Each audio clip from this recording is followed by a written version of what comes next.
Setiap hari kita menghadapi berbagai tantangan. Kadang kita merasa bersemangat, tetapi ada juga saat-saat di mana motivasi kita menurun. Apa yang sebenarnya mendorong kita untuk terus maju? Dan bagaimana kita bisa tetap termotivasi dalam kehidupan dan pekerjaan? Hari ini kita akan membahas tentang kekuatan motivasi. Motivasi adalah dorongan yang membuat kita bertindak untuk mencapai tujuan. Dalam psikologi, motivasi dibagi menjadi dua jenis utama. Yang pertama, motivasi intrinsik, yaitu dorongan yang berasal dari dalam diri kita, seperti kepuasan pribadi, rasa ingin tahu, dan keinginan untuk berkembang serta mencapai potensial maksimal. Orang yang memiliki motivasi intrinsik biasanya tidak bergantung pada hadiah eksternal, tetapi lebih kepada pencapaian diri dan kepuasan batin. Yang kedua, motivasi ekstrinsik, yaitu dorongan dari luar seperti gaji, penghargaan, atau pengakuan dari orang lain. Nah, motivasi ini lebih berkaitan dengan insentif material atau sosial yang mendorong seseorang untuk mencapai tujuan tertentu. Teori motivasi yang menjadi landasan. Sepanjang sejarah, para ahli telah mengembangkan berbagai teori motivasi. Berikut beberapa teori yang bisa kita terapkan dalam kehidupan sehari-hari. Yang pertama, teori hierarki kebutuhan Maslow. Saya memahami bahwa manusia itu memiliki 5 tingkat kebutuhan yang harus dipenuhi secara bertahap. Mulai dari kebutuhan fisiologis seperti makanan dan tempat tinggal hingga kebutuhan aktualisasi diri. Yang kedua, teori 2 faktor Herzberg. Teori ini saya memahami bahwa kepuasan kerja berasal dari faktor motivator seperti pengakuan, tanggung jawab, dan pertumbuhan, sedangkan ketidakpuasan muncul dari faktor higienis seperti gaji, kebijakan perusahaan, dan lingkungan kerja. Yang ketiga, teori harapan Fromm. Teori ini membuat kita termotivasi jika kita yakin usaha yang kita lakukan akan membawa hasil yang diinginkan. Semakin besar harapan bahwa usaha akan membuahkan hasil, semakin tinggi pula motivasi kita. Dan poin yang terakhir yaitu teori penguatan Skinner.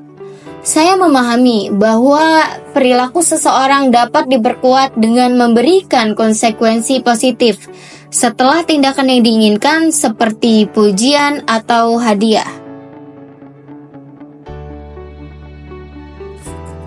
Aplikasi motivasi dalam kehidupan. Bagaimana kita bisa menerapkan teori motivasi ini dalam kehidupan dan pekerjaan? Berikut beberapa cara sederhana yang bisa kita mulai lakukan sekarang juga. Poin yang pertama, dalam kehidupan pribadi, mulailah dengan menetapkan tujuan yang jelas, baik jangka pendek maupun jangka panjang. Kembangkan kebiasaan positif seperti membaca, berolahraga, dan belajar hal baru. Cari makna dalam setiap tindakan yang kita lakukan agar lebih bersemangat. Poin yang kedua, dalam dunia kerja, motivasi sangat berperan dalam meningkatkan produktivitas. Para pemimpin harus memberikan apresiasi kepada tim mereka, menciptakan lingkungan kerja yang positif, serta memberikan kesempatan untuk berkembang melalui pelatihan dan mentoring. Poin yang ketiga, dalam pendidikan, motivasi dapat membuat proses belajar lebih efektif. Mahasiswa dan pelajar yang memiliki tujuan jelas cenderung lebih gigih dan berprestasi dibandingkan mereka yang kurang memiliki dorongan untuk maju. Motivasi dan keberhasilan. Orang-orang sukses memiliki satu kesamaan. Mereka tahu bagaimana menjaga motivasi mereka. Steve Jobs berkata, Satu-satunya cara untuk melakukan pekerjaan hebat adalah mencintai apa yang Anda lakukan. Elon Musk percaya bahwa jika sesuatu itu cukup penting, meskipun peluangnya kecil, Anda tetap harus mencobanya. Oprah Winfrey menekankan pentingnya ketekunan dengan mengatakan, jadilah orang yang bekerja keras, bukan hanya orang yang memiliki impian. Jadi, apa langkah pertama yang bisa kita ambil hari ini? Tentukan tujuanmu, cari tahu apa yang membuatmu bersemangat, dan tetaplah maju meskipun tantangan menghadang. Motivasi bukan hanya tentang merasa termotivasi sekarang, tetapi juga bagaimana kita terus mempertahankannya.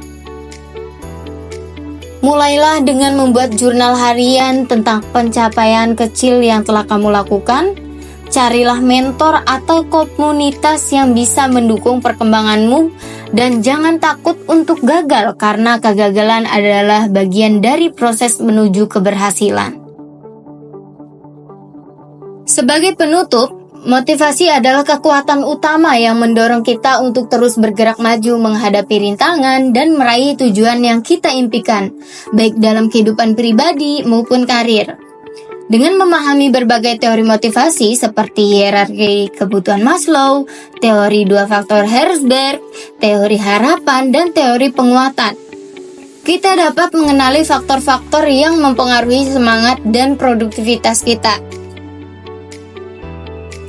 Motivasi bukan sekedar dorongan sesaat, melainkan sesuatu yang harus kita bangun dan jaga melalui penetapan tujuan yang jelas. Menciptakan lingkungan yang mendukung serta memberikan penghargaan atau pencapaian yang telah diraih.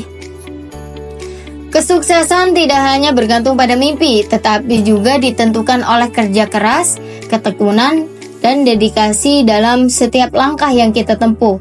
Oleh karena itu, mari kita terus menjaga semangat dalam diri, menikmati setiap proses yang dijalani, dan berani menghadapi tantangan, karena setiap usaha yang kita lakukan membuka peluang besar untuk berkembang dan mencapai potensi terbaik.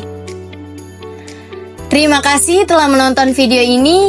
Jika kamu merasa terinspirasi, bagikan dengan teman-temanmu, dan ingat, motivasi adalah kunci menuju keberhasilan. Saya, Ita Herlita Silvianti, pamit undur diri. Sampai jumpa di video berikutnya.